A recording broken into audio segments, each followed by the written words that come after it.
परिवर्तन पथ पर इस श्रृंखला में आप सबका बहुत बहुत स्वागत है। और हम सब के बीच आज आदरणीय सूर्य भाई जी हैं।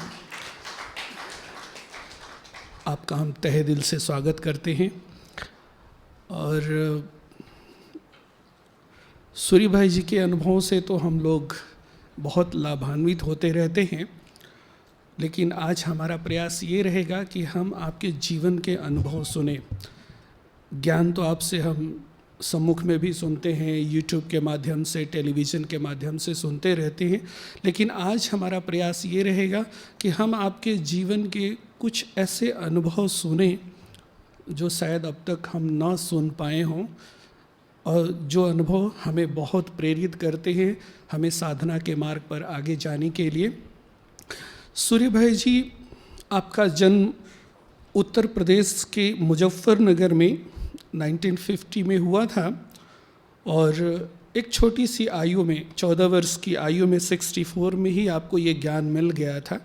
हालांकि ज्ञान को समझने के लिए आयु बहुत छोटी होती है, लेकिन जो इस तरह की आत्माएं होती हैं उनके लिए आयु की कोई सीमा नहीं होती है। और 1968 में, यानी 18 वर्ष की ही अल्पायु में, आपने अपने जीवन को यज्ञ में समर्पित भी कर दिया था। इस दौरान आपने अपनी शिक्षा भी पूरी की। मेरिट यूनिवर्सिटी से आपने ग्रेजुएशन कंप्लीट किया। आप विज्ञान के छात्र रहे हैं, लेकिन ग्रेजुएशन के साथ साथ आपकी जो सेल्फ स्टडी है वो बहुत समृद्ध है। आप मनोविज्ञान पर आपकी बहुत अच्छी पकड़ है, और न सिर्फ मनोविज्ञान बल्कि और भी दुनिया के बहुत सारे ऐसे क्षेत्र हैं जिसमें आपकी गहरी समझ है। आपने भारत के साथ साथ विदेशों में भी बहुत सेवाएं की हैं, बहुत सारे पाश्चात्य देशों में या और भी बहुत सारी एशियन और अफ्रीकन कंट्रीज़ में आपने अपनी सेवाएं दी हैं। तो एक बहुत लंबा चौड़ा वृहद अनुभव है आपका। बहुत समय न लेते हुए हम आज भाई जी के अनुभवों को सुनेंगे। और सबसे पहला हम भाई जी से ये जानना चाहेंगे कि आप पहली बार बाबा से कब और कैसे मिले? पहली बार 1968 जून में, जब मैं दिल्ली रजौरी गार्डन की पार्टी के साथ यहाँ पर आया। वो मिलन तो अद्भुत था। थोड़ा सा कुछ बाबा से कैसे मिलने या बाबा को आपने कैसे देखा, क्या फीलिंग आई, थोड़ा सा उसके बारे में आप बताएं। क्योंकि बात बहुत पुरानी हो गई है, 52 साल पहले की, तो बहुत सारी चीज़ें विस्मृत हो जाती हैं। लेकिन मैं बाबा को देखता ही रह गया और ये सोचता था, ये हैं ब्रह्मा जिनके तन में भगवान आए। और जब हमारी ट्रेन दिल्ली से पहुंच रही थी इधर की ओर, और लोगों ने बताया कि ये स्वरूपगंज से पहले से ही दिखने लगता है, आबू पर्वत है, तो मेरा मन मग्न हो गया। ये सोच सोच कर मैं पर्वत को ही देखता रहा कि वाह, इस पर्वत को भगवान ने चुना, इस पर उसके कदम पड़े। बहुत मगन अवस्था हो गई। क्या क्या सोचा था ये तो अब याद नहीं, पर वो आधा पौना घंटा इस मग्न अवस्था में बीत गया। बाबा 3 बार तो मिलते ही थे। जब हमारी पार्टी पहुंची, इधर से पिछले गेट से आया करती थी जो पांडव भवन का है, तब वहाँ कुछ था नहीं, पत्थर पड़े होते थे, दरवाज़ा भी कुछ छोटा सा था, उसको कूद के ही आ सकते थे। तो उधर से हमारी पार्टी आई तो बाबा अपने कमरे के बाहर जहाँ चप्पलें उतारते थे ना पहले, जहाँ भंडारी रखी आजकल, वो आगे की दीवार बड़ी नहीं होती थी, 2-2.5 फुट की, तो उसके अंदर खाट जो होती है बाणों की, उस पे बाबा बैठे हैं, वैसे ही जैसे बैठते हैं बाबा, पैर पे पैर चढ़ा के। और हम आए तो अचानक देखा बाबा। फिर वही स्थिति हुई, देखते ही रह गए, रुक गए हम, हमें कहाँ जाना है ये तो भूल ही गए, कमरा उमरा भी लेना है क्या किसी से, और देखते ही रह गए। फिर हमारे साथ जो दीदी आई थी वो हमें ले गई।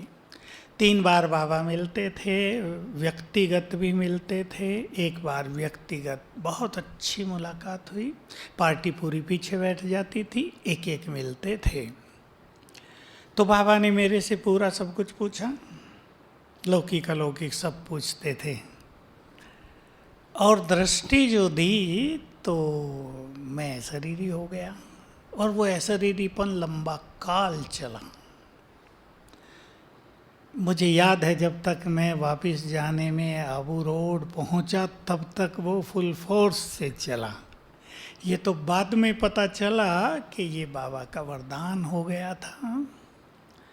तो बहुत अच्छी मुलाकात हुई और हुआ बस यहीं रहना है, जाके क्या करेंगे दुनिया में, यहीं रहना है। और फिर तो बाबा ने खींचा, चारों ओर से वैराग आ गया और आ गए।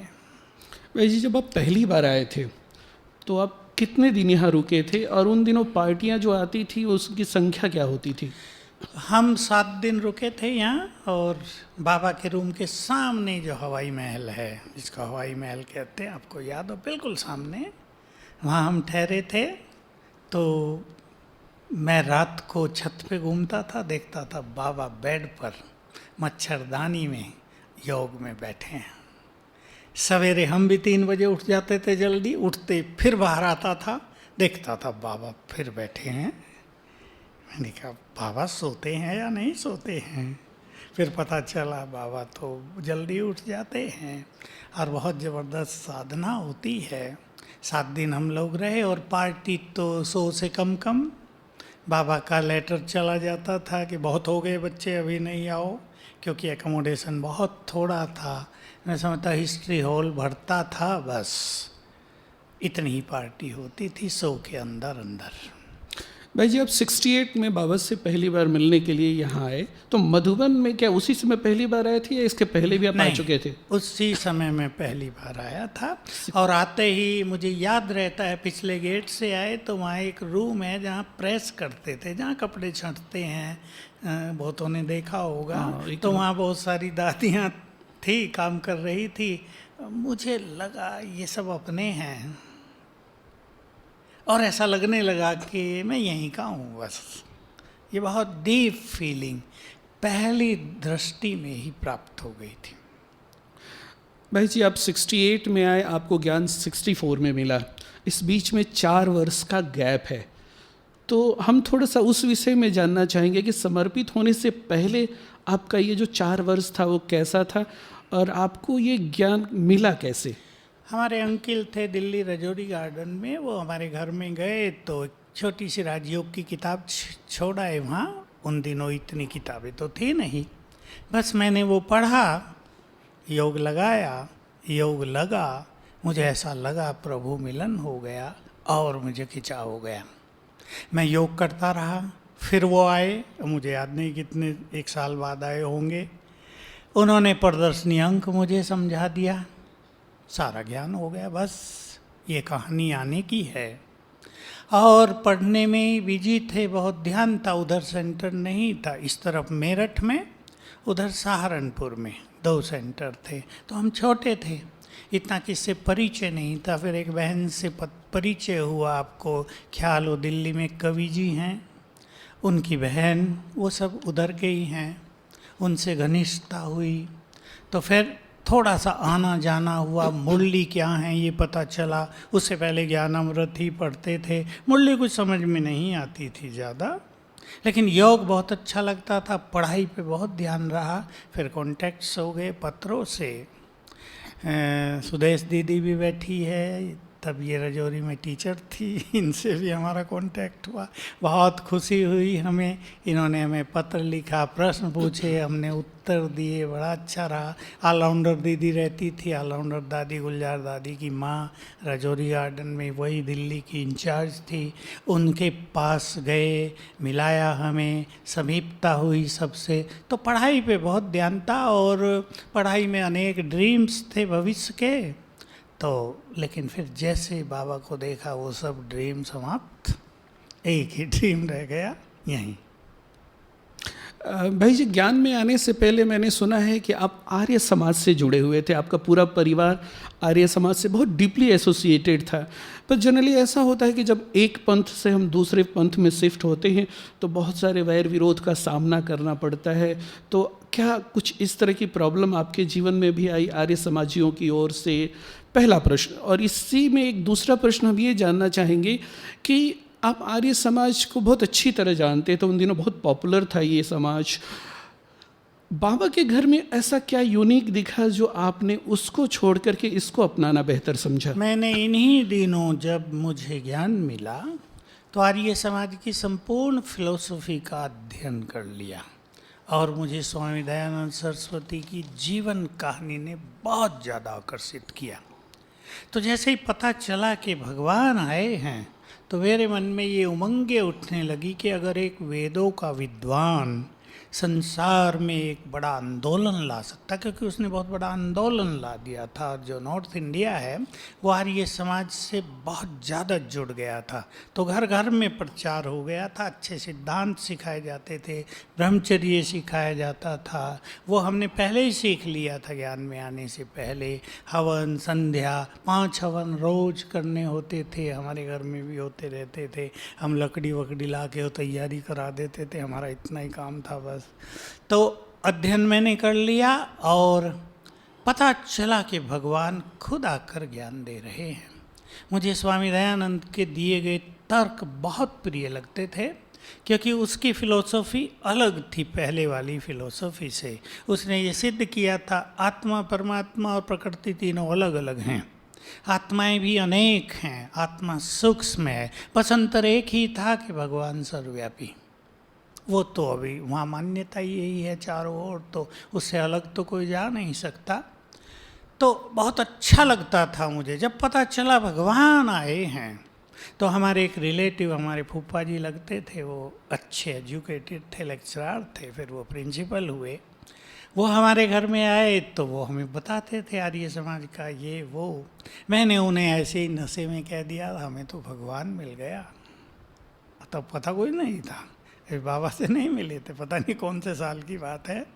अब वो मुस्कुराने लगे और उन्होंने एक ही लाइन बोली, अगर तुम्हें भगवान मिल जाता तो तुम यहाँ थोड़ा ही होते। ये बात बड़े काम की थी। मैं उन्हें अपना प्रेरक मानता हूँ कि उन्होंने मुझे जैसे प्रेरणा दे दी कि भगवान को मिलने के बाद उसके पास क्यों नहीं। तो बहुत अच्छा रहा। और इसी बात ने फिर कंपेरेटिव स्टडी हो गई।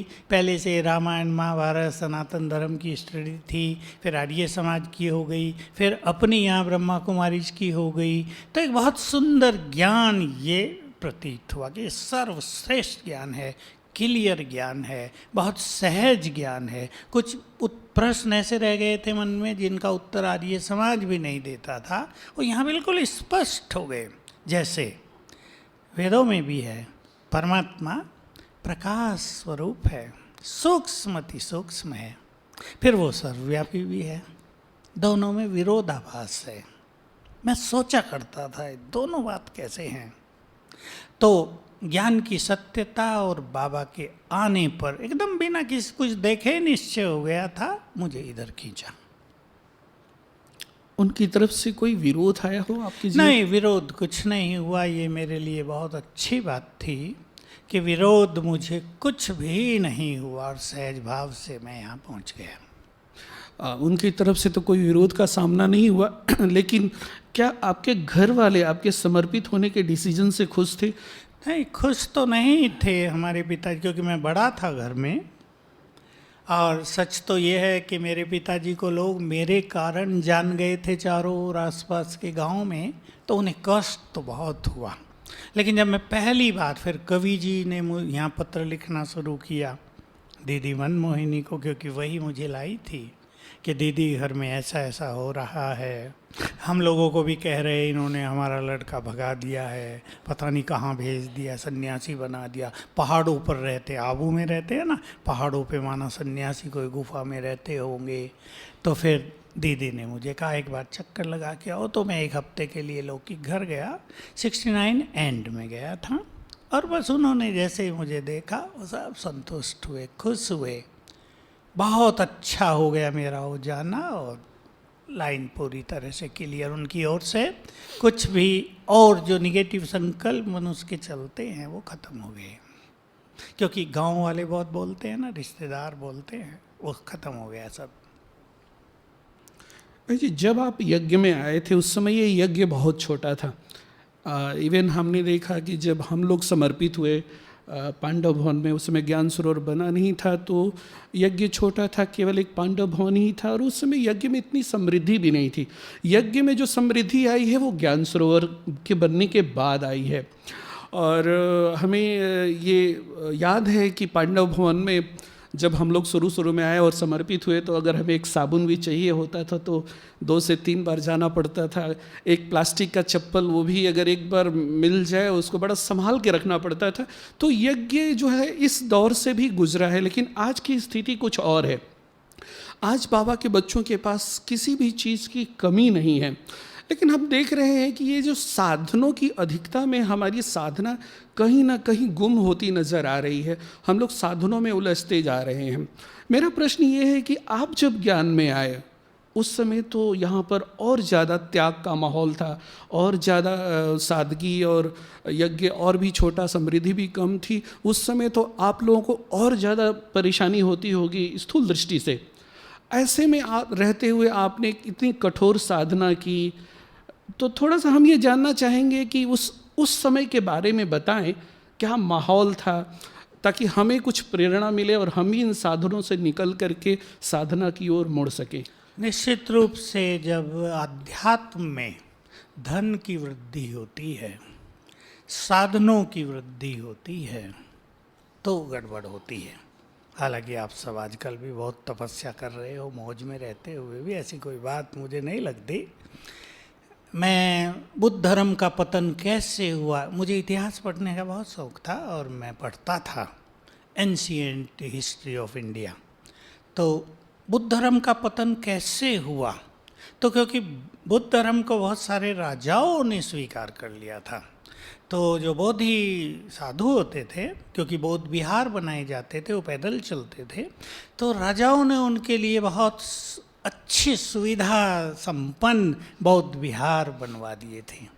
तो वो बहुत सुख से रहने लगे। फिर सुख से रहने लगे तो कईयों ने चलना छोड़ दिया, और उनमें जल्दी नहीं पर 1000 साल के बाद गिरावट आ गई, विकारों की ओर बढ़ गए।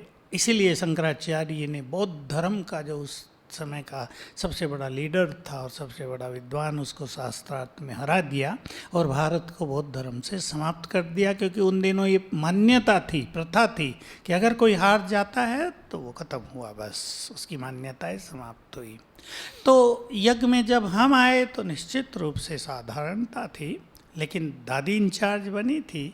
और बाबा के समय से एक बात बहुत महत्व की है कि बाबा खाना पीना बड़ा शाही रखते थे, कमी नहीं।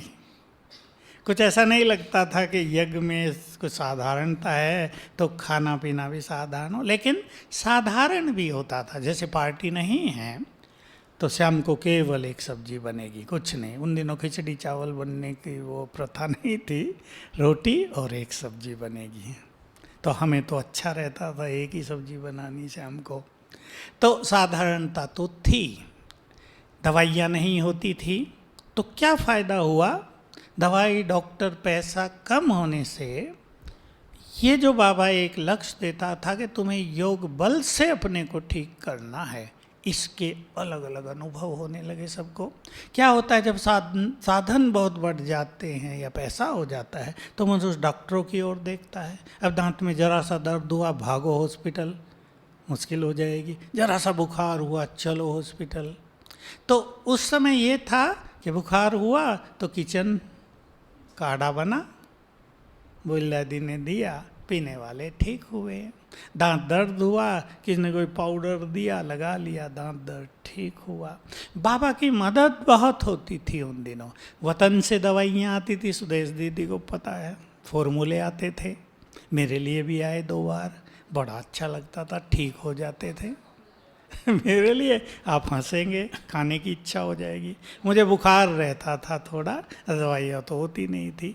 संतरी दादी जो थी, बाबा का रथ थी वो सवेरे 3 बजे बाबा के रूम में बैठती थी, वो ध्यान में चली गई। बाबा ने मुझे दिखाया, कहा बच्चे को बुखार रहता है, 7 दिन देसी घी का हलवा खिला दूँ। अब आपको भी खाने की, अब ऐसा- देखो बुखार की दवाई भगवान से क्या आई। ऐसा बुखार तो सबको है। और मैंने, मुझे याद नहीं 7 दिन खाया या नहीं, पर मैं पहले दिन खाते ही ठीक हो गया, क्योंकि वो तो बाबा की उसमें सकाश भरी हुई थी। तो ऐसे ऐसे आते थी चीजें। तो वो साधारणता तो थी, पर बाबा जैसे ही अव्यक्त हुए तो यज्ञ में वैराग्य भी बहुत हो गया था। उस वैराग्य का फायदा मुझे बहुत ज़्यादा हुआ। तो हमें ये नहीं लगा कि कुछ कमी थी, हम तो एंजॉय किया, खूब आनंद लिया। वो तो अब देखने में लगता है ना, तब कम था, अब ज़्यादा है। किसी के पास साइकिल भी नहीं होती थी, हवाई चप्पल के अलावा कुछ नहीं, एक मफलर, एक छोटा सा स्वेटर, बस ठंडी में ऐसे ऐसे होता रहता था, ठंड लग रही है। कई बार वो अब अनुभव होता है, उस ठंड का असर अब आया हुआ है, तो टांगों पे, कमर पे, लेकिन बहुत एंजॉय किया, बड़ा आनंद हुआ, क्योंकि संगठन बहुत स्वीट, सेवाएं हम लोग बहुत करते थे, थोड़े लोग होते थे ना, बहुत ज़्यादा सेवा हम सब करते थे। ट्रक आया, दादी खुद आ जाती थी, दादी की अपनी बहुत बड़ी विशेषताएं थी, आओ आओ आओ आओ, और 10 भाई पहुंच गए, आधे घंटे में ट्रक खाली। एक बार की छोटी सी घटना सुनाऊं, ये जो गेहूं है उनको धुलना था, अब 100 बोरी थी, स्टोर में थी, उसको शांति स्तंभ पे लाना था, वहाँ धुलना था। नौकरों ने मांगे 25 रुपये 100 बोरी के, 25 पैसे एक बोरी के। उन दिनों 25 रुपये थोड़े कीमती थे हमारे लिए। दादी ने कहा भाई ये 25 रुपये मांग रहे हैं। भाइयों में उमंग था, हम लाएंगे दादी। दादी ने कहा तो देसी घी का हलवा मिलेगा सबको।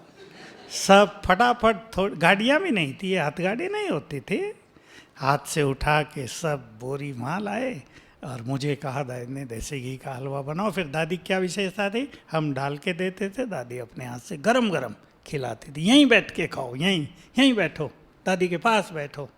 तो वो दिन इस तरह बड़े आनंदकारी भी थे। भाई जी, मैं जब इधर 93 में, मैं जब समर्पित हुआ 92-93 में, तो मेरे को आपने रोटी डिपार्टमेंट में वहाँ भेजा, तो मेरी वहाँ आटा बनाने की सेवा दी गई, और आटा सुबह 4 बजे आकर के बनाना पड़ता था। तो 4 बजे आना है तो निश्चित रूप से नहा धो के जाना है, तो 1 घंटा पहले उठना पड़ेगा। हम लोग नए नए थे, तो योग में बहुत ज़्यादा रुचि भी रहती थी, वो भी मिस नहीं करना चाहते थे।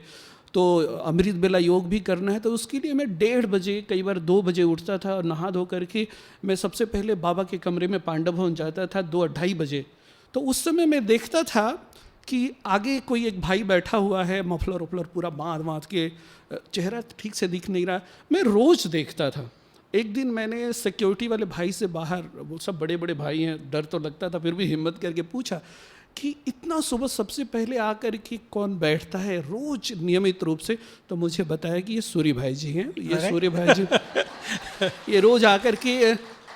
हम आपसे ये जानना चाहते हैं कि आपने, अभी तो खैर आपके पास सेवाओं का इतना स्कोप है कि शायद अपने लिए समय कम मिलता होगा, लेकिन तब आपने बहुत साधना की है, बहुत कठोर साधना की है, तो थोड़ा सा उसके बारे में आप बताएं। बाबा के कमरे में बैठने का भी नियम नहीं था ना, उसको योग कक्ष बनाया गया था। और बाबा अव्यक्त हुए थे तो बहुत सारी जो पुरानी बहनें थी वो वहाँ जाते हुए थोड़ी सी हिचकती थी, क्योंकि उन्हें बाबा की सारी बातें याद आती थी। तो लेकिन मुझे आकर्षण होता था कि मैं बाबा के कमरे में जाऊं। तो मैंने 3 बजे उठा, और उधर से ही जाना होता था, बहनें सोई होती थी, थोड़ा डर भी लगता था, बहनें सोई हैं। मैं गया, अंधेरा ही अंधेरा, बाबा के कमरे में भी अंधेरा, चुपचाप, किसी की खाट से न लग जाऊं कहीं गिर न जाऊं, तो चुपचाप जाके बैठ गया। 4-5 दिन अंधेरे में बैठा वहाँ, 3 बजे ही होंगी सवेरे के। मुझे बड़ा आनंद आया, मैं जाने लगा, आवाज़ से संतरी दादी उठ गई। कहा कौन? मैं कहा मैं हूँ दादी, क्या करने आए हो? मैंने कहा मुझे बैठना है। वो भी आ गई, अब वो आ गई तो बल्ब लग गया बाबा के कमरे में, बल्ब लगा हुआ तो वो जलाने लगी। हम 2 बैठने लगे, फिर 2 से 3, 3 से 4, जब आने लगे तो फिर इधर का रास्ता बना कि भाई इधर का गेट खोल दो, उधर का बंद रखो। तो बाबा के कमरे में बहुत ही आनंद होता था। और मैंने शुरू में बस थोड़े से मैं बताऊंगा, तो बाबा के अव्यक्त होते ही मुझे लगन तेज हुई। और उसके बाद भी जब म्यूजियम बना हमारा, हम उसमें सेवा करते थे, किचन में नहीं थे, तो म्यूजियम की ओपनिंग में सभी बड़े बड़े लोग आए, तो 100-125 हो गए। तो दीदी ने मुझे उसके बाद कहा तुम किचन में जाके माताओं को मदद करो। बस वहाँ मेरा किचन में जाना और मेरा योग श्रेष्ठ होना, बाबा की दृष्टि मिली थी, क्योंकि इस म्यूजियम की ओपनिंग करने के लिए अव्यक्त बाप दादा आए थे, वहीं हम मिले थे। क्योंकि हम सेवा में थे तो हमें आगे बैठाया गया था म्यूजियम की सेवा में। निर्वैर भाई बनवाने आए थे बॉम्बे से, वो मधुबन में तब तक नहीं रहते थे, वो 72 में आए थे। तो मैं किचन में आया, अपना चार्ट लिखता था योग का, हर घंटे में कितना मिनट योग किया। डायरी तो होती नहीं थी, कॉपियाँ। जमुना प्रसाद भाई जो मुरली में मिस खराब हो जाते थे ना कागज़, उनकी कॉपी बना के देता था। मुरली लिखते थे, वहीं मुरली रखता था, 5 बार पढ़ लिया। अव्यक्त मुरली बहुत चलती थी, थोड़ी देर किचन में ही पढ़ते पढ़ते देख लिया। 5 बार बाबा के रूम में जाना। हालांकि हंसी की बात सुनाऊं, हमारी लच्छू दादी डांटती थी हमें, क्योंकि कपड़े किचन के होते थे रंगीन, पैर भी थोड़े से ऐसे वैसे, उसकी सफ़ेद चादर ख़राब कर देते थे हम। कहती थी मैंने धो के अभी बिछाई थी, तुमने सारी ख़राब कर दी है। मैं कहता था दीदी मैं धो दूँगा, कोई बात नहीं। फिर हम पैर धो धा के जाने लगे। तो ये 5-5 बार जाने से लिंक बन गया, बहुत अच्छी एकाग्रता का अभ्यास हुआ। और मैं कई बार सुनाया, मैं तभी योग दर्शन में वो पढ़ के आया था कि अगर कोई मनुष्य 32 मिनट तक एकाग्र कर ले अपने मन को, तो उसको मनचाही सिद्धियां मिल सकती हैं। तो मैंने उसको अपना लक्ष्य बनाया था। अब एकाग्रता कहाँ करनी है ये अब तो हमें पता था, आत्मा पर, बाबा पर। तो बहुत अच्छी साधनाएं हुई और वो बहुत समय तक चली। चार्ट में वैरायटी लिखता रहा, मुझे बाबा की बहुत ज़्यादा गाइडलाइन मिली। एक सुंदर बात सुना देना चाहता हूँ। कैलाश दीदी जो गांधीनगर में है, वो किचन में ही थी और वो ध्यानी भी है। तो रोज़ 2 बार जो भोग लगता था तो वो लगाती थी और ध्यान में जाती थी, संदेश लाती थी। तो हम 10-15 भाई भी बैठते थे साथ में, कभी बाबा के रूम में और कभी हिस्ट्री हॉल में। तो हर बार एक सुंदर संदेश आता था, 1 मिनट का, लंबा चौड़ा नहीं, और उसमें योग की अलग अलग विधि। तो मुझे ऐसा लगा जैसे बाबा हमें रोज गाइड कर रहा है। वो समय बहुत सुंदर था, अच्छी अच्छी योग की विधियाँ। एक हंसी की बात सुना के इस बात को समाप्त करूँगा। वो भोग लगाने जा रही थी, सभी कह रहे थे दीदी बाबा को हमारी याद प्यार देना, हमारी याद प्यार देना। अब हमारे साथ ही तो सेवा करती थी। मैंने हंसी में कहा हमारी याद प्यार नहीं देना।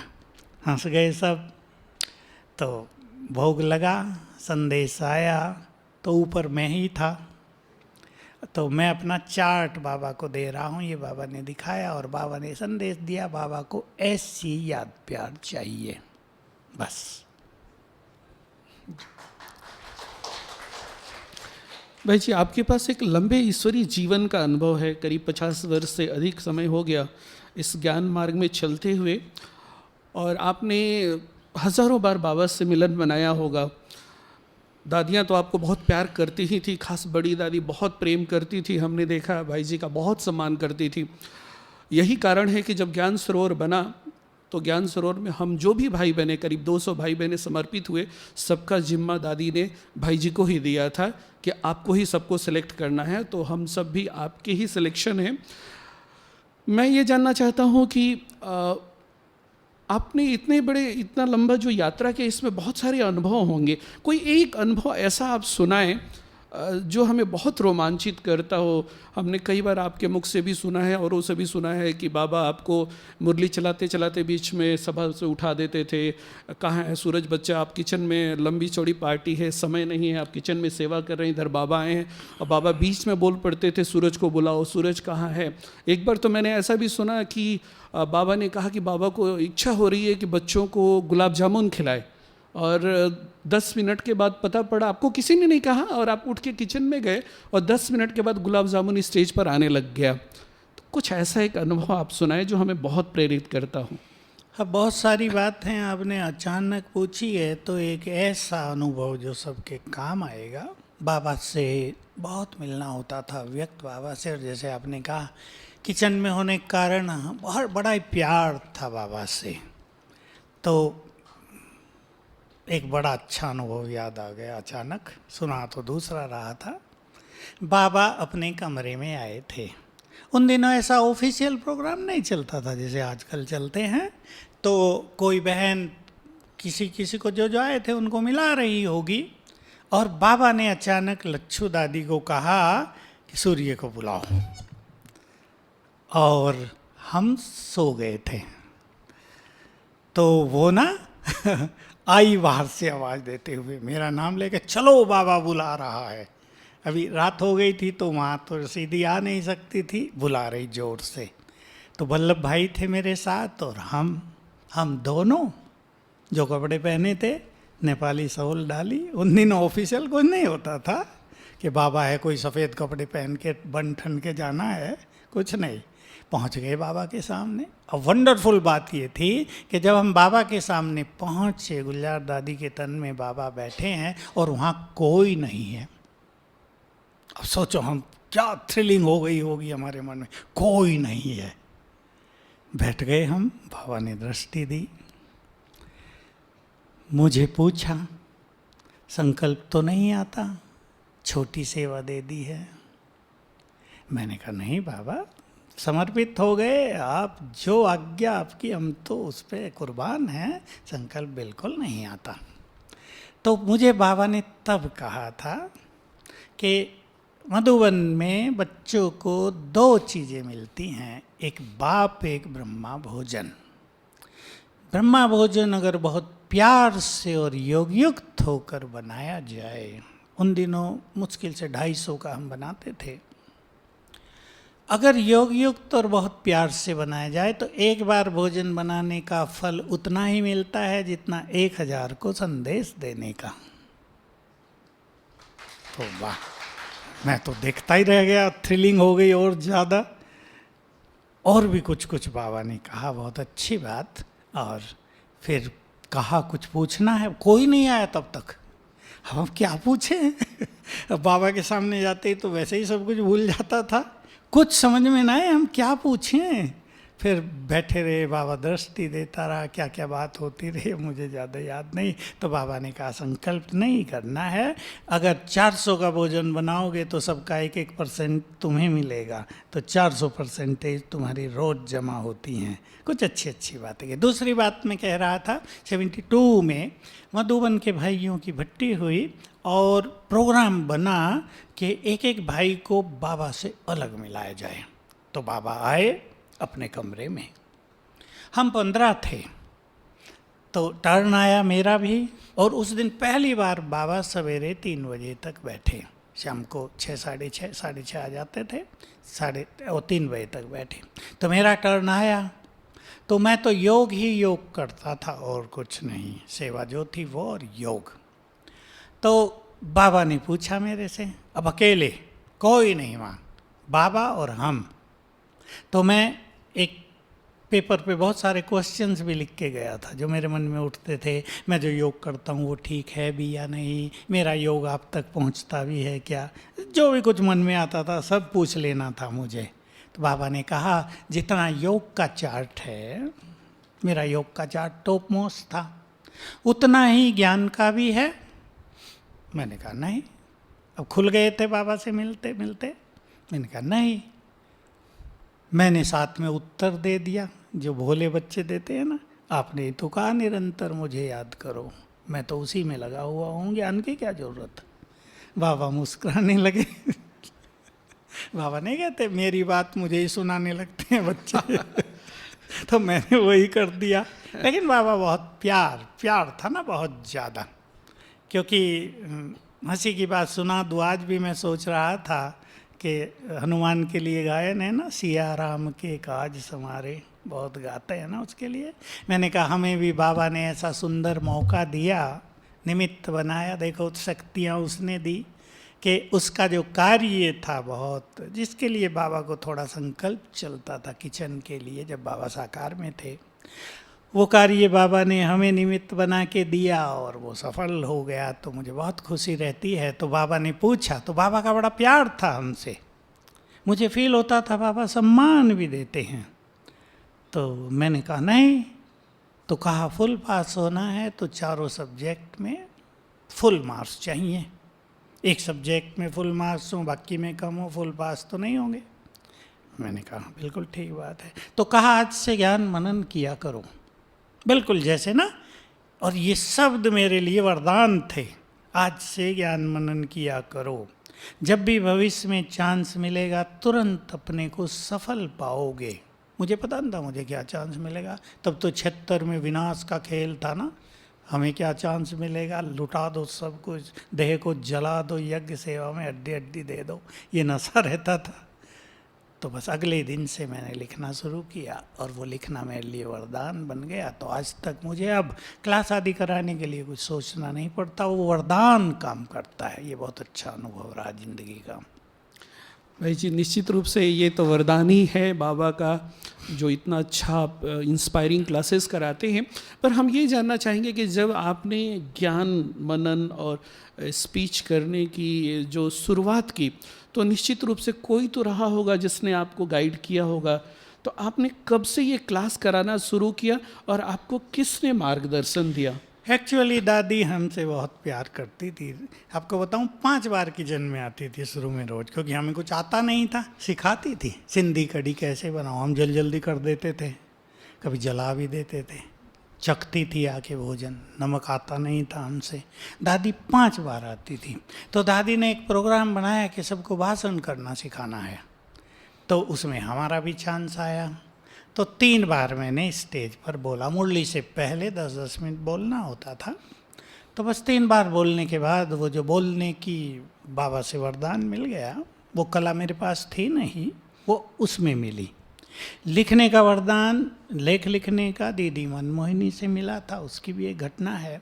तो बस यहाँ से, और दादी हमें चांस देने लगी।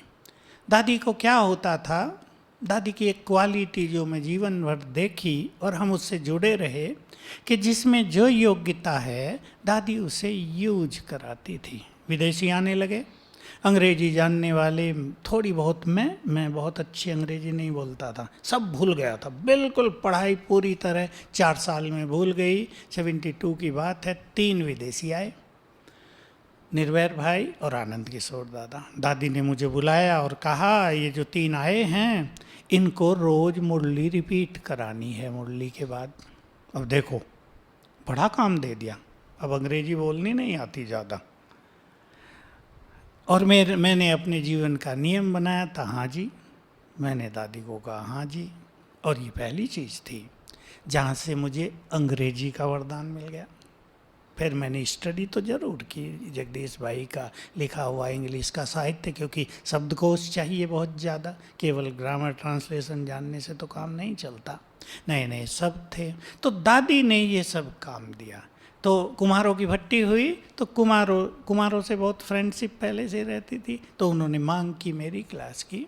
तो वो पहली क्लास थी मेरी, और वो दादियाँ भी सुनती थी, सबने सुना, वो बहुत अच्छा लगा। वहाँ से मार्ग खुला।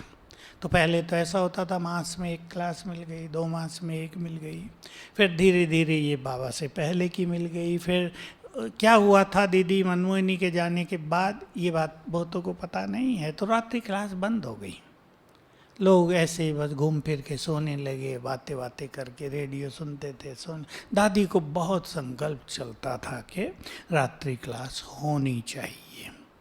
तो समाचार ही सुनाते थे, तो समाचारों में लोगों को रुचि नहीं रहती। फिर दादी ने ऐसे ही मुझे बुलाया और कहा तुम कराओगे? मैंने फिर हाँ जी कह दिया।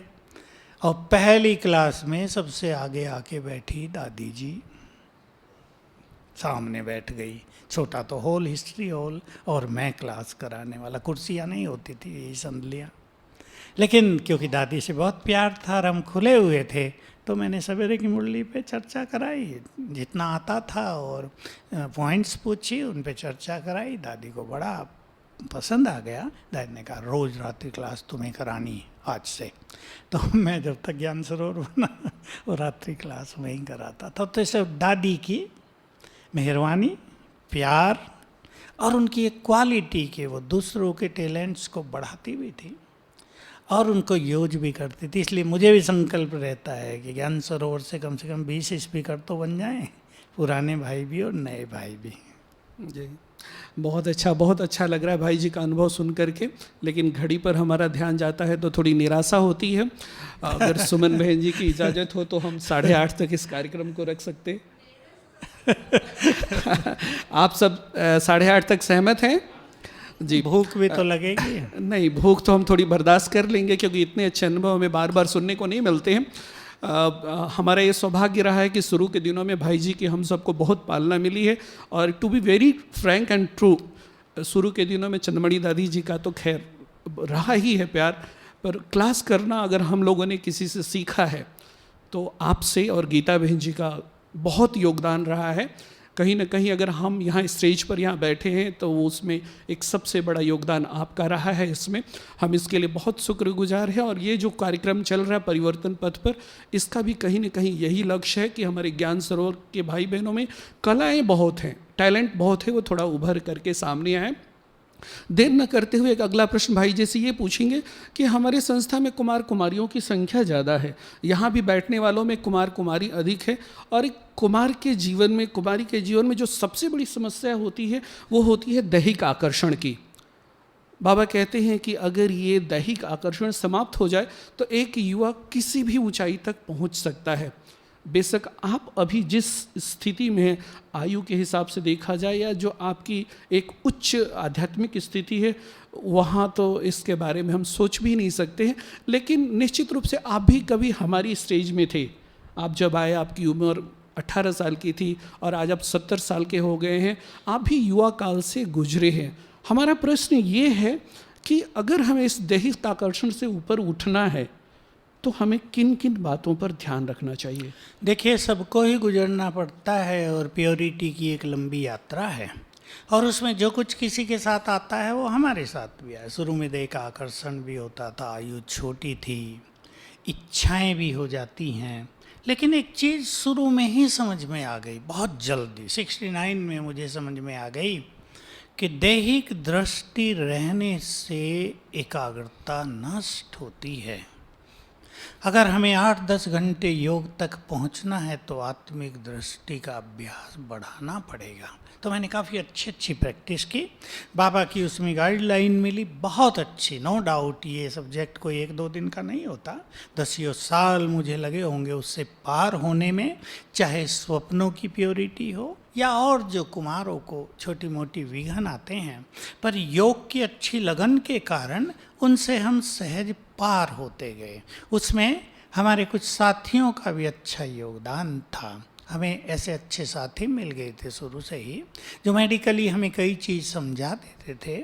और मुझे एक चीज़ आयुर्वेद से समझ में आई हुई थी, जो मैं पढ़ के ही आया था पहले से ही, कि हमारे अंदर जो शक्तियाँ बनती है, यदि हम उनको ऊर्ध्वगामी करते हैं तो ये आकर्षण और ये स्वप्नों की पवित्रताएँ धीरे धीरे समाप्त होती है। तो पता चला कि जो हम अपनी बुद्धि शिवा बात पर एकाग्र करते हैं या यहाँ करते हैं, इससे ये शक्ति ऊर्ध्वगामी माना राइज अप, ये ऊपर चलती है। तो मैंने इसकी बहुत अच्छी साधना की, लेकिन मुझे 10-12 साल लगा होगा जिनसे मैं इन सब चीज़ों से मुक्त हुआ। स्वप्न मेरे क्लीन हुए होंगे कम से कम 20 साल के बाद, बिल्कुल क्लीन, अच्छे स्वप्न में कोई डिस्टरबेंस नहीं। तो गाइडलाइन बहुत अच्छी मिली, और जैसे मैंने बताया बाबा की बहुत अच्छी अच्छी चीज़ें मुझे मिली। और बात 1982 की है, जब हमारे यज्ञ में क्या चल रहा था कि हर वर्ष को हम एक विशेष वर्ष के रूप में मनाते थे। कभी गीता वर्ष, कभी प्रत्यक्षता वर्ष, कभी अव्यक्त वर्ष, कभी तपस्या वर्ष। तो मैंने 82 को प्योरिटी का वर्ष मनाया था, और 12 मास के लिए 12 अच्छे पॉइंट्स रखे थे। उसमें जो मुझे डिवाइन अनुभव हुए, देह से न्यारे होने के, प्योरिटी को नॉर्मल करने के, वो बहुत ही सुंदर थे। उसमें बाबा की मदद भी बहुत अच्छी मिली। तो 82 तक मेरा इस पर बहुत अच्छी तपस्या जिसे कहते हैं प्योरिटी की, उस पर अभ्यास चला। भाई जी, आप लोगों की समस्याओं का समाधान करने के लिए काफ़ी जाने जाते हैं। देश विदेश के लोग आपके पास आते हैं अपनी समस्याओं को लेकर के, और उसका एक बहुत ही अनुकूल समाधान आपसे मिलता है। उनके जीवन की समस्याएं मिटती हैं, और टेलीविज़न पर भी आपका जो समाधान प्रोग्राम रहा है वो काफ़ी पॉपुलर रहा है। खास करके मैंने देखा है कि ज़्यादातर जो लोग आते हैं आजकल, वो ये इविल सोल्स वगैरह की ज़्यादा समस्याएं लेकर के आते हैं। और मैंने जहाँ तक देखा है, मेरा जहाँ तक अनुभव है कि आप जो है इविल सोल्स आदि के बारे में आपको काफ़ी एक्सपीरियंसेस भी हुए हैं मधुबन में भी, और बहुत सारी इविल सोल्स का सामना करने को आपको मिला है। कोई ऐसा एक दो दृष्टांत हो तो आप बताएं। बहुत मिला है। तो लोग कई मुझे सोचते हैं शायद सूरज भाई भी तांत्रिक है। नेचुरल है उनका सोचना। मैं एक सुंदर अनुभव सुना देता हूँ। भोपाल की 7-8 दीदियाँ मेरे पास आ गई शांतिवन में, अभी जोन इंचार्ज भी थी और भी थे। मैं सोचा भाई मेरे पास आते रहते हैं भाई भट्टी का प्रोग्राम बनाने के लिए, तो मैं बड़ा ठीक है आओ। अब बहन जी ने सुनाया, ये एक दीदी है टीचर, इसमें 7 आत्माएं आती हैं, तब भी आई हुई थी। अब इसको मुक्त करना है भाई, कैसे करें। अब मैंने कहा भाई मेरा तो ये खेल काम नहीं है। कहा नहीं आप मदद करो, योग से कोई दृष्टि दो इसको। वो आए थे दृष्टि दिलाने के लिए, क्योंकि उससे पहले एक ऐसी घटना हुई थी। एक सेंटर है जहाँ का अपना सरवण भाई है, कौन सा सेंटर है? राजीव। तो वहाँ की एक डिग्री कॉलेज की प्रिंसिपल आई थी शांतिवन में, किचन के उस तरफ रहती थी। शाम को आवाज़ हो रही, मैंने कहा क्या हुआ? तो बेचारी वो दीदी परेशान, इसको इविल सोल ने पकड़ लिया भाई जी, अब हम जाएंगे ये तो मुश्किल हो जाएगी, सबसे बड़ी डिसर्विस होगी, क्योंकि ये वेल नोन पर्सनालिटी है। मुझे भी औरों ने कहा इसको मदद करो। मैंने कहा भाई मुझे कुछ आता नहीं इन सब के बारे में, मैं क्या करूं? मैंने कहा मैं नहीं जाऊंगा इस चक्कर में। तो अगले दिन वो, अब मैं उस प्रिंसिपल को नहीं जानता था, वो बहन उसको लेके मेरे कमरे में आ गई। मैंने अंदर ही बैठा लिया, मुझे क्या पता था यही है। कहा भाई जी यही है वो। अरे मैंने कहा तुम मेरे कमरे में ले आई। खैर मैं डरता तो नहीं, मास्टर ऑलमाइटी का मैंने तुरंत अभ्यास किया 3 बार। मैंने कहा तुम ले ही आई, कहा बहुत बड़ी डिसर्विस हो जाएगी, हमारा जीना मुश्किल कर देंगे शहर के लोग। तो मैंने बाबा का आह्वान किया और मैंने कहा अच्छा मैं इसे दृष्टि देता हूँ। तो मैं देने लगा, वो ले नहीं, ऐसे। मैंने कहा आप इसका सिर पकड़ लो पीछे से। उसने कहा नहीं अच्छा मैं लेती हूँ। फिर भी उसने सिर पकड़ा, मैंने दृष्टि दी। बाबा को मैंने बुला लिया था। मैंने कहा मुझे आता नहीं कुछ, अब ये भावना से आ गए हैं, अब आपको कुछ कर देना है। 1 मिनट दृष्टि दी और वो आत्मा निकल गई। और ये प्रिंसिपल, अरे भाई जी कहाँ हूँ मैं ठीक हो गई। बहुत अच्छा अनुभव था। इसको देख के वो सुन लिया होगा कहीं से, भोपाल की टीचर में आत्माएं थी 7, सुमन बहन 7। अब मैं डरता नहीं हूँ क्योंकि मास्टर ऑलमाइटी के अच्छे अभ्यास हैं। मैंने अभ्यास कर लिया अंदर। तो हंसी की बात सुनाऊंगा। मैंने कहा उससे मुझसे बात कराओ आत्मा से। एक प्रकट हुई। मैं कहा आपका नाम? कहा मुझे भूल गए, हम और आप एक साथ ही तो समर्पित हुए थे। मैंने किसी कारण सुसाइड कर लिया था और ये हुआ वो हुआ। मैंने कहा भाई मुझे याद नहीं आ रहा। मैंने कहा तो बाबा को कहो ना तुम्हें मुक्ति दिला दे, तुम्हें ज्ञान तो है। बाबा मेरी नहीं सुनता, आपकी सुनेगा, आप कहो। मैंने कहा अच्छा। मैंने कहा अच्छा बोलो मेरा बाबा। 7 बार बुलवाया मैंने उससे, दृष्टि देता रहा, बहनें देखती रही क्या हो रहा है, और वो आत्मा उसको छोड़ के गई। उसने एक बात तो कही थी, मैं इसकी सुरक्षा भी करता हूँ क्योंकि जो आत्मा इसमें है उनमें से 2 बहुत क्रूअल हैं, वो इसे तंग करेंगी, इसलिए मैं जाना नहीं चाहता। मैंने कहा नहीं आप जाओ, उनको हम देखेंगे। गया, वो बहनें गई, अगले दिन वो तो फिर आ गई। वो बड़ी उन्हें खुशी हुई कि अब तो मुक्ति हो जाएगी। रूपेश भाई भी था, मैंने कहा रूपेश आओ, बैठा है क्या? अभी मैंने कहा दूसरी से मेरी बात कराओ, तो बच्चा रो रहा है, मेरी मम्मी मुझे छोड़ के चली गई, मुझे उसके पास जाना है।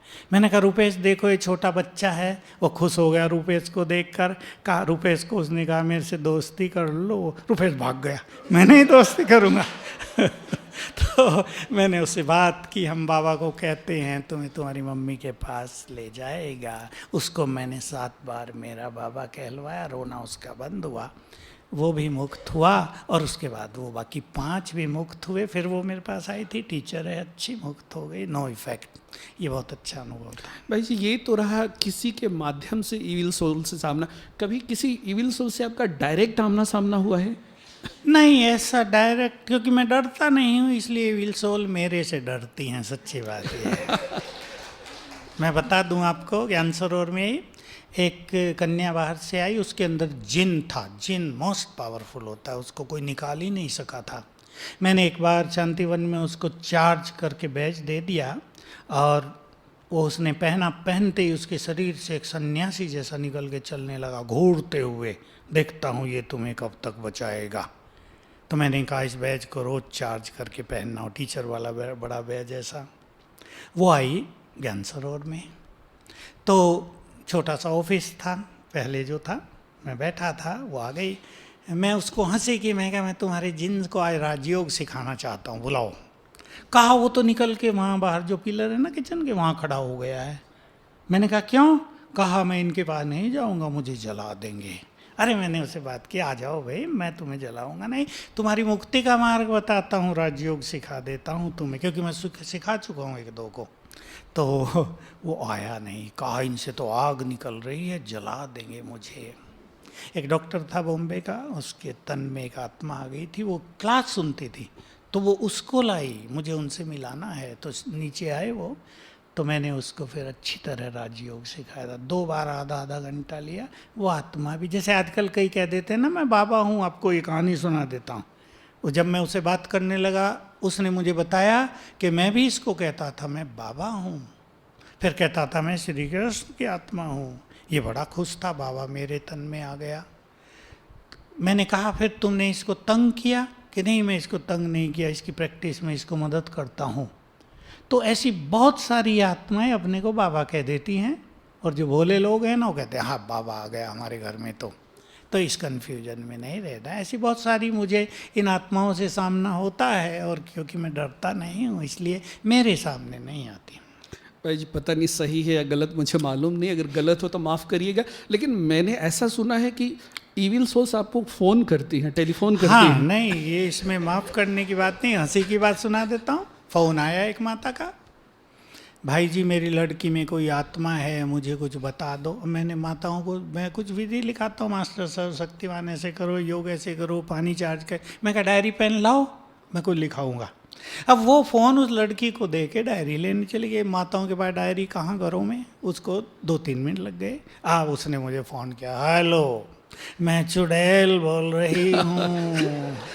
मैंने कहा ठीक है, चुड़ैल हो ना, आत्मा तो हो ना, मैं बहुत दुखी हूँ, मैंने बहुत पाप कर लिए हैं, मैंने इसे बहुत सताया है, मुझे मुक्त करो। सच, बिल्कुल सच्ची बात। बहुत दुखी होकर वो बोले। मैंने कहा तो तुम्हारी मुक्ति का एक ही मार्ग है, बाबा को जानती हो? शिव बाबा को? हाँ मैं जानती हूँ। मैंने कहा बस आज से तुम्हारा मंत्र है मेरा बाबा। मैंने 3-4 बार बोलवाया उसको, मेरा बाबा। उन्हें बोलना शुरू किया, इतने माता आई, क्या बात कर रही है? मैंने कहा नहीं, अब बात पूरी हो गई, तुम्हें कोई लिखने की ज़रूरत नहीं, इसको मंत्र दे दिया है मेरा बाबा, अब इसको याद दिलाना। और उस माता का फिर फ़ोन आया, वो भी मुक्त हो गई। ये चुड़ैल की बहुत अच्छी कहानी थी, चुड़ैल ने फ़ोन किया था। भाई जी, आप अपनी क्लासेस में अक्सर ये कहते हैं कि हम सब योगी आत्माएं हैं और हम सबको अपने जीवन में कुछ सिद्धांत बनाने चाहिए, कुछ नियम बनाने चाहिए, अपने जीवन को कुछ सिद्धांतों में बांधना चाहिए, क्योंकि ये नियम हमें बहुत बल देते हैं। क्या आपने अपने जीवन के लिए कुछ ऐसे नियम सिद्धांत बनाए हैं? बिल्कुल, मैंने 70 में ही बना लिए थे 10 नियम, और उन 10 नियमों ने सचमुच मुझे बहुत कुछ दिया है। जो ये हाँ जी करने का नियम था, इसने तो मुझे बहुत सारे वरदान दिलाए हैं, बहुत सारे डिवाइन अनुभव कराए हैं, बाबा की ओर से भी, दादियों की ओर से भी। क्योंकि मैं ना नहीं करता था, तो जो उन्होंने कहा वो मैं हाँ किया और चीज़ें ठीक हो गई। कभी उनका वो काम देना मेरे लिए वरदान हो गया। तो मैंने ऐसे ही टाइम की, बाबा बहुत बात कहते ही हैं साकार मूल्यों में, दूसरा नियम बनाया था, मैं अपना टाइम वेस्ट नहीं करूँगा। मुझे बहुत वैल्यू रही है टाइम की, अभी भी है। और ऐसे ही नियम बनाया था मुरली, क्योंकि मुरली मुझे सबसे ज़्यादा रस देती थी। मुरली मेरी जान रही है। मेरा अमृत वेला मिस हो जाए, चला लेता हूँ मैं, सारा दिन मैं अच्छा योग कर सकता हूँ, लेकिन मेरी मुरली मिस हो जाए तो मुझे खाली लगता है। बड़ा रस मिला है मुझे मुरली का। ये सब नियम मैंने बहुत बनाए थे। नींद भी ज़्यादा करते थे ना, बच्चे आए थे, तो नींद भी 6 घंटे ही करेंगे, वो भी नियम बनाया। एक बार उठ के फिर सोएंगे नहीं, कभी 2 बजे आँख खुल जाती थी तो फिर सोते नहीं थे।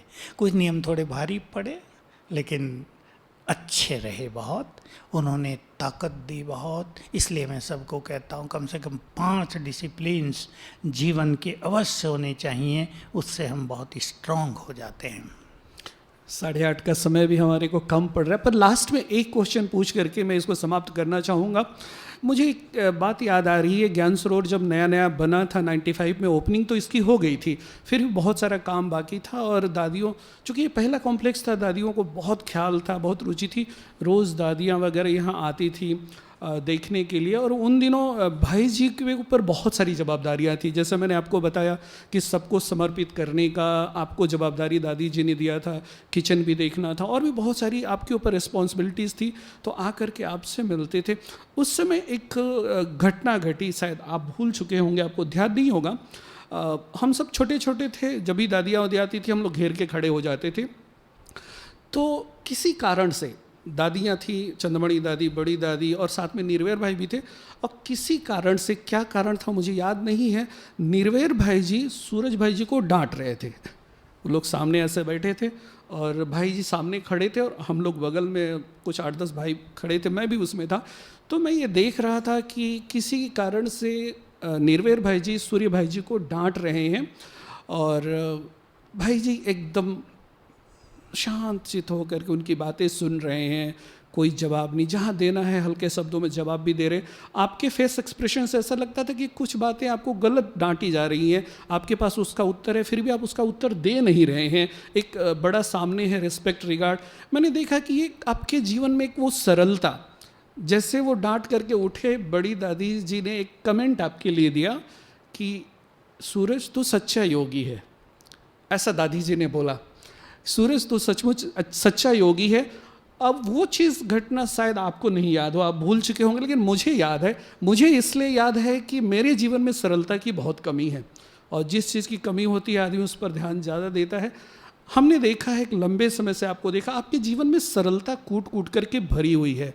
मेरा प्रश्न ये है कि क्या ये आपको जन्म से प्राप्त है या आपने इसके लिए कोई साधना की है? ये 71 में बाबा की एक मुरली में 5 बातें आई सरल चित्त होने की। तुम सरल होगे तो तुम्हारी बीमारियां सरल होंगी, तुम सरल होंगे तो तुम्हारे संस्कार सरल हो जाएंगे, समस्याएं सरल हो जाएंगी, संबंध सरल हो जाएंगे, योग सरल हो जाएगा। तब से मेरा बहुत ध्यान गया, और निष्काम होने पर मेरा ज़्यादा ध्यान था। गीता पढ़कर आए थे, उसके आधार पर भी। तो बाबा ने ये जो ट्रेनिंग दी, फिर इसमें थोड़ी थोड़ी बातें अच्छी अच्छी मिलती गई। इसकी गहराई को तब हम इतना नहीं समझते थे, तब तो हमने बस समझा कि हमें सरल चित्त होना है। धीरे धीरे बुखार हुआ एक बार, तो सरल चित्र है ना, आया है जाएगा, ठीक हो गया, ऐसे ही कुछ कुछ खाने पीने से। तो सरलता के बहुत अच्छे अनुभव हुए। इस घटना की तो मुझे याद नहीं आ रही है, क्योंकि मैं हर चीज़ को सरलता से लेता रहा तो सीरियस चीज़ मुझे भूल जाती हैं फिर से। अशोक भाई बैठे हैं, मैं अप्रिशिएट करना चाहूँगा, इनका ज्ञान सरोवर में सबसे ज़्यादा योगदान था। हाँ, क्योंकि पहले से यही यहाँ आते थे, और आपको पता है साइकिल भी किसी के पास नहीं होती थी हमारे, पैदल भी ये रात रात को जाते थे। मेरा काम तो फिर थोड़ा संभालने का था, सेटिंग करने का, और आपको पता है किचन के बहुत सारे हैंड हमने 1 साल पहले से रख लिए थे वहाँ 50, उन सबको वहाँ ट्रेंड कर दिया था, तो उस तरफ से हम बिल्कुल निश्चिंत थे। तो अशोक भाई का बहुत बड़ा, और हम दोनों साथी थे, एक रूम में ही रहते थे, और दोनों की रजौरी से ही हैं दोनों, तो फ्रेंडशिप भी अच्छी थी पहले से ही। तो मैं इनको भी बधाई देना चाहता हूँ। अशोक भाई, बहुत आपका योगदान है। अब बेचारे थोड़े से शिथिल हो गए, इसका अर्थ ये नहीं, बहुत एनर्जेटिक। हमारा एक भाई कहा करता था, एयरफोर्स वाले नहीं, फुल फोर्स वाले हैं। तो ये फुल फोर्स के व्यक्ति रहे हैं, और दीदी सुदेश इनकी भी टीचर रही है, तो बैठी हैं आज। बहुत अच्छा, थैंक यू वेरी मच। ओम शांति। थैंक यू भाई जी, आपको बहुत बहुत धन्यवाद, आप आए। हम और भी आगे आपसे सुनते रहेंगे। अभी 2 मिनट हम बाबा को याद करके उठेंगे। ओम शांति।